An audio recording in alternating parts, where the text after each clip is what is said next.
नमस्कार मंडळी, कसे आहात सगळे? चला, मी आज तुम्हाला घेऊन जातो दापोलीमध्ये जवळच असलेल्या आसूद गावात, जेथे आमचे कुलदैवत आहे व्याघ्रेश्वर. दापोली साधारण पुण्यापासून 200 किलोमीटर अंतरावर आहे आणि त्यासाठी आम्ही हा निसर्गरम्य असा तामिणी घाटाचा मार्ग निवडला.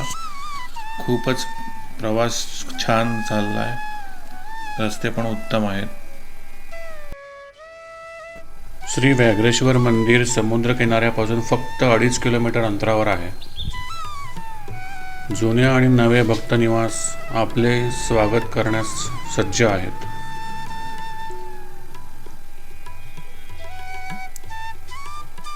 दर्शनी भागातून आत आल्यानंतर हे डावीकडे दिसते आहे ते नवीन भक्त निवास. या नवीन भक्त निवासमध्ये AC रूम्स व तशाच चांगल्या रूम्सची सोय आहे. नवीन भक्त निवास पडून आपण पुढे मंदिराकडे जाण्यास निघतो तेव्हा या पायऱ्या ओलांडून डावीकडे जे दिसते ते जुने भक्त निवास.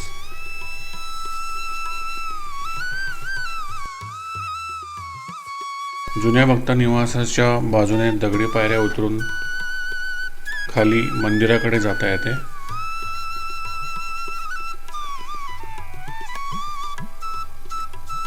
सगळ्या दगडी पायऱ्या या जुन्या पुराण असल्याचे दिसते.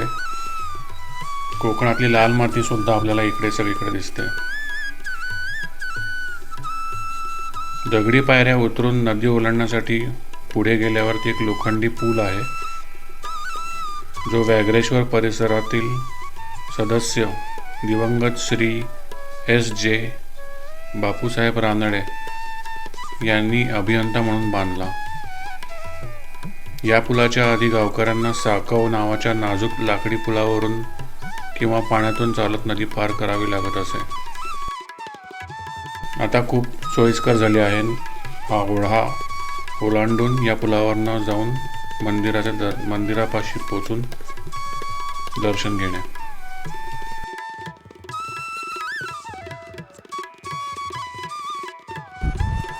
हे व्याघ्रेश्वराचं मंदिर, कुलदैवत आहे आपलं वैशंपायन रानडे. आणि हे समोर जे आहे ते झुलाई माताचं मंदिर आहे, ग्रामदैवत. झुलाई देवी ही कोकणातील विशेषतः रत्नागिरी आणि सिंधुदुर्ग जिल्ह्यात गावदेवता म्हणून व्यापक प्रमाणात पूजली जाते.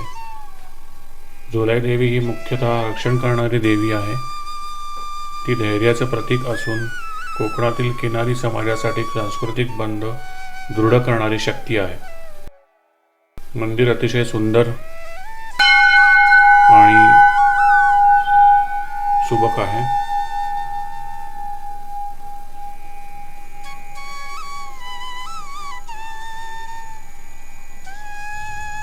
मूर्ती देखील अतिशय सुंदर आहे.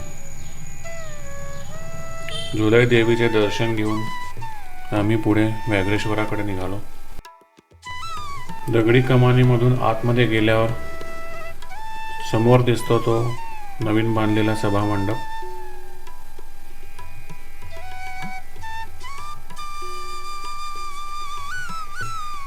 (1982) पर्यंत मंदिरामध्ये असलेला नंदी आणि त्याचे मंडप मंदिरापासून वेगळे होते. ते आता नव्या सभामंडपामुळे जोडले गेले आहेत. अतिशय सुंदर असे सभामंडपाचे बांधकाम आपल्याला बघावयास मिळते.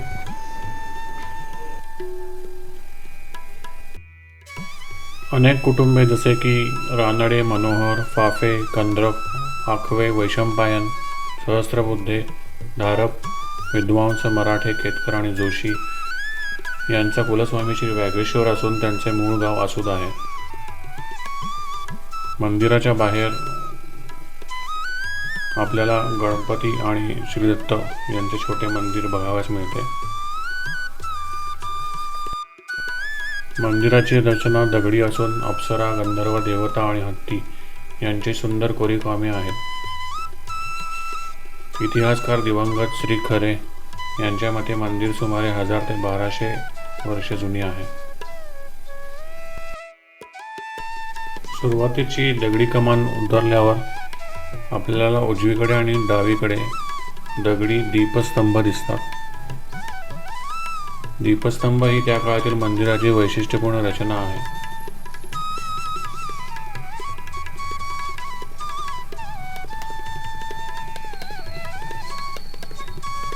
संध्याकाळी 21 ते 50 दिवे सर्पिलाकार पद्धतीने लावले जातात. सणासुदीला दीपमालेच्या शिखरावर त्रिपुर दीप ठेवला जातो.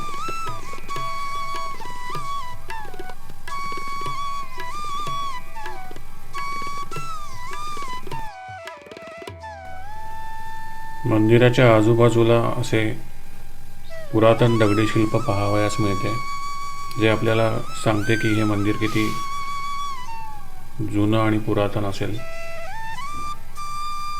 सभामंडपाच्या डाव्या बाजूने पुढे गेल्यास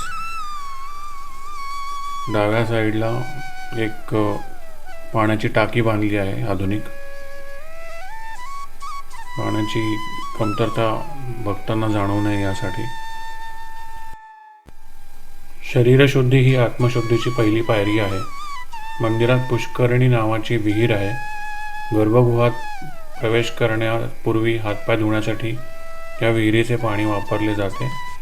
ही आयताकृती पुष्करणी गावकऱ्यांसाठी जीवनदायी आहे.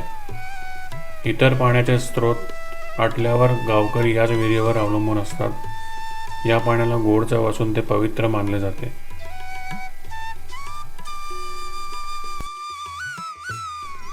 अंतर्भागातील छत छत्रपती शिवाजी महाराजांच्या काळात बांधले गेले आहे.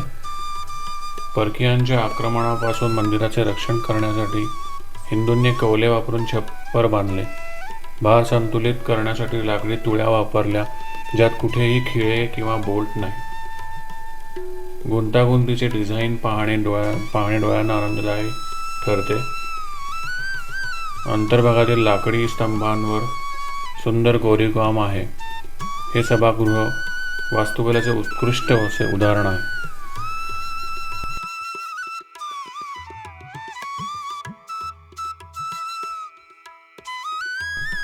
येथून श्री व्याघ्रेश्वराची प्रदक्षिणा सुरू होते. 3/4 प्रदक्षिणा घड्याळाच्या दिशेने करून परत येऊन उरलेली 1/4 उलट दिशेने केली जाते. हे सर्व शिवमंदिरांमध्ये पाळले जाते.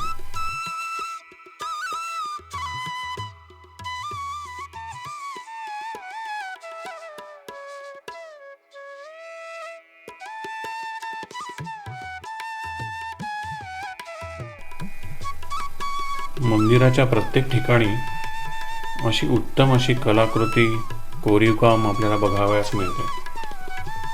प्रत्येक शिल्पावरून आपल्याला कल्पना येते की किती मंदिर हे जुनं आहे.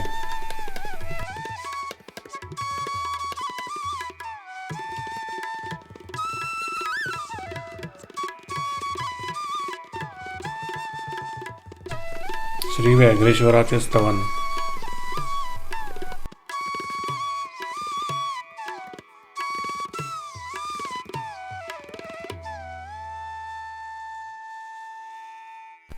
प्रत्येक मंदिराचे पावित्र्य राखण्यासाठी तिथले नियम आपण हे पाळलेच पाहिजेत. गर्भगृह हे हेमाडपंथी शैलीत बांधलेले आहे. गर्भगृहात पायऱ्या उतरून डोके झुकवणे हे अहंकार सोडण्याचे प्रतीक आहे. जणू काही ईश्वर आपल्याला सांगत असतो, माझ्या दरबारात यायचे असेल तर अहंकार सोडून ये.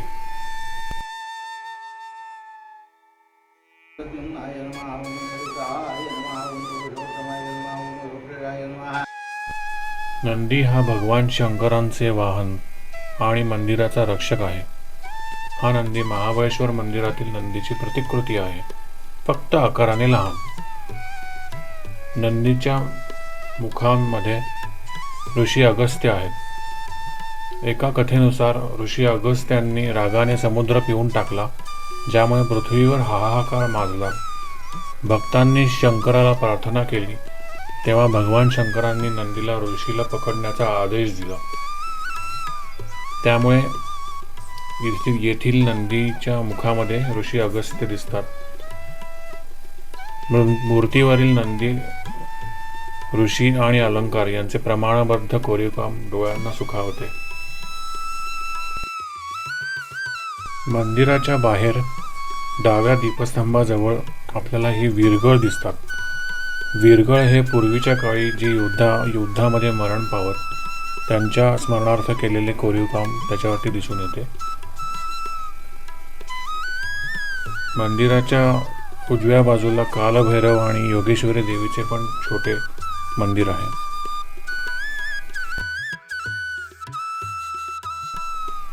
श्री व्याघ्रेश्वराचे दर्शन घेतल्यानंतर जवळच असलेल्या ओढ्यापाशी जाण्याचा मोह आवरला नाही.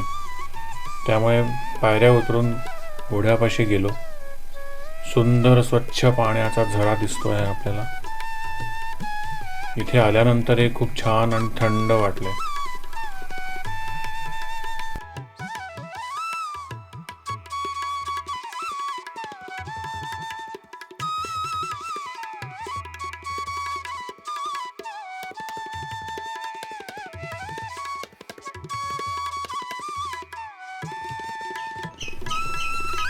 आता थोडी माहिती आपण नवीन भक्तनिवास मधील रूम्स बद्दल घेऊया.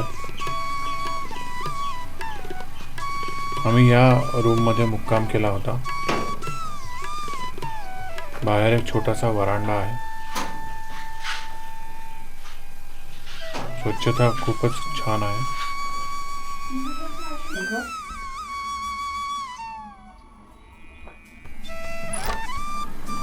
ही रूम AC रूम आहे.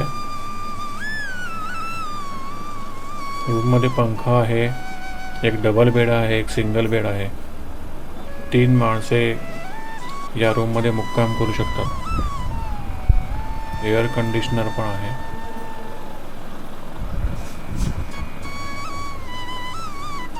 हॉलच्या जवळ वॉश बेसिन आहे. तसेच वेस्टर्न टॉयलेट, बाथरूम आणि गिझरची सोय देखील आहे. रूम अतिशय स्वच्छ आणि नीटनेटकी आहे.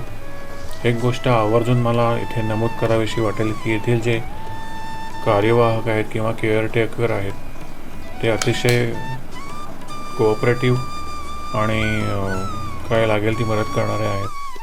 त्यांना ॲडव्हान्समध्ये सांगितल्यास आपल्या भोजनाची पण उत्तम सोय इथे होऊ शकते. तर मित्रांनो, असा होता आमचा श्री व्याघ्रेश्वर मंदिर दर्शनाचा अनुभव. तुम्हाला व्लॉग कसा वाटला नक्की शेअर करा, कॉमेंट करा, लाईक करा, शेअर करा, सबस्क्राईब करा. धन्यवाद.